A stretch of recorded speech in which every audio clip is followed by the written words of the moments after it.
Chairman and CEO of Temasek Holdings, Minister Le Maire, Minister Dharmanan, Excellencies and distinguished guests, ladies and gentlemen. It's always good to be back in the beautiful city of Paris. I would like to think that we brought some warm Singapore weather with us, but I don't think we can claim credit for that. But we are delighted to be here for the opening of this new Temasek office in Paris. It's more than just an event for the opening because, as Chairman said just now, it's special because it is Temasek's 50th anniversary this year. 50 years may not seem like a very long time for organizations and institutions in France, where you count your milestones in centuries. But for a country like Singapore, where we are just shy of our 60th year of independence, it is a major milestone, especially given the unique circumstances of our nation. After all, Singapore has no natural resources. We are very small. Our land is just about the size of Lake Geneva when we started. Since then, we have grown a little bit through reclamation. But to give you a different reference point, we are still less than 1/10 the size of the island of Corsica. So we are very small. And we have learned from the outset that we have to count on our own wits, our own collective will to survive and to make a living. And out of this crucible, as we became independent, we built institutions like Temasek, institutions which epitomize the Singaporean ethos of working hard, striving for excellence, and always building for the future. So tonight's event is more than just about a new office. It's also about marking a milestone for Temasek, its development and growth as a global equities investment company. And for that, we want to acknowledge the contributions of Temasek's board members, management, and staff, and all the many partners who are here. Thank you very much for your contributions, and congratulations to all of you. Thank you.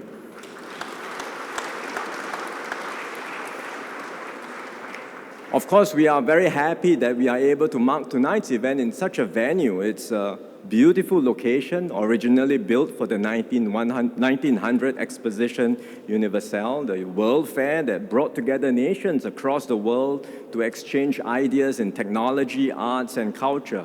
And this could not be a more fitting location for our times, because now more than ever, we must find ways to strengthen connections between different countries and different regions of the world. After the end of the Cold War, we've enjoyed 3 decades of global peace and stability. Unfortunately, that era is over.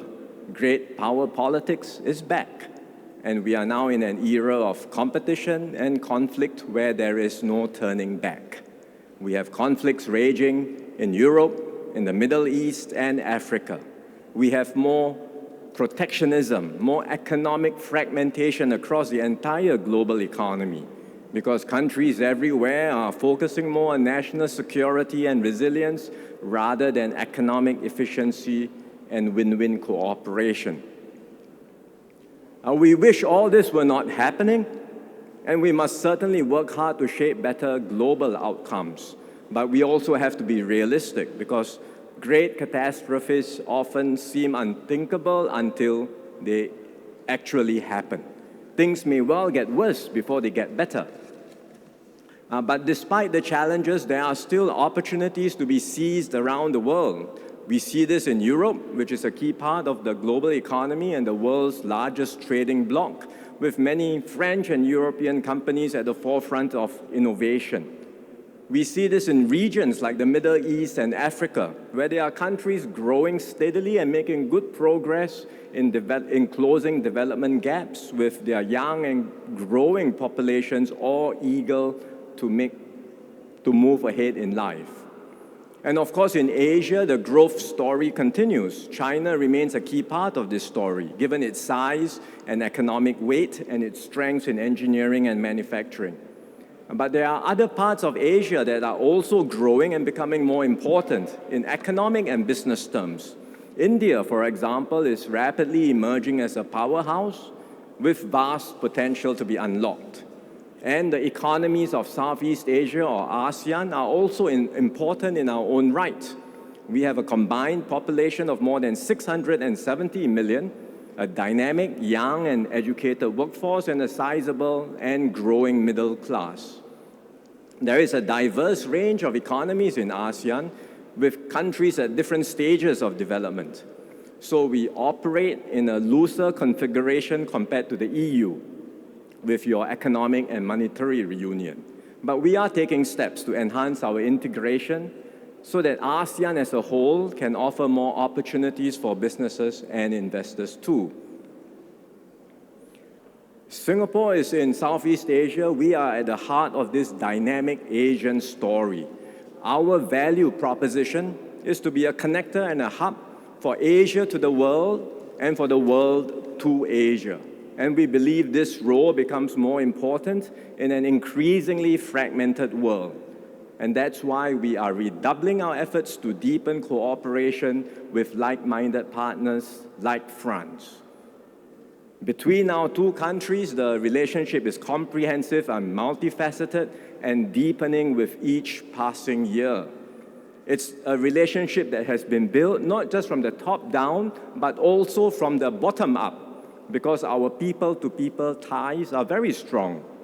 France is already a very popular holiday destination for Singaporeans. I mean, we have a very small population, but during holiday season, anywhere you go in Paris, you can almost pick up a Singaporean. You can tell us apart by the way we speak, by the way we dress, but there are Singaporeans everywhere.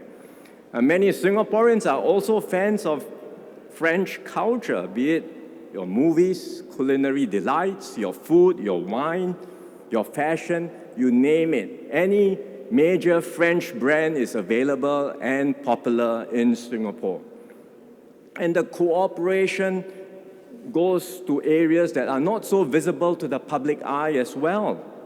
For example, in urban infrastructure, we have trains from Alstom, planes from Airbus, we have buildings from Dragac or other French contractors. So there is a little bit of France everywhere you go in Singapore. We also have cooperation, very substantial links in defense and security. And in more recent years, we are exploring opportunities in the digital and green economies and working together in science and technology, including in areas like quantum technology, artificial intelligence, and sustainable energy solutions. France is a major civilizational force in the world. You have many preoccupations to deal with in Europe. But in the coming years, Asia is bound to become more important to France. And Singapore can serve as a keynote for France to connect to Asia, and we look forward to our relationship growing across all dimensions. In fact, next year marks the 60th anniversary of our diplomatic ties. We want to add more strength and substance to our happy relationship and work closely together as reliable and trusted partners. So tonight is really a night of multiple celebrations. It is Temasek's new office in Paris, Temasek's 50th anniversary, but also the strategic partnership between Singapore and France, which is entering its 60th year. There is much more that we can do together, and I look forward to the next chapter of our journey together as partners and friends. Thank you very much and enjoy the rest of the evening.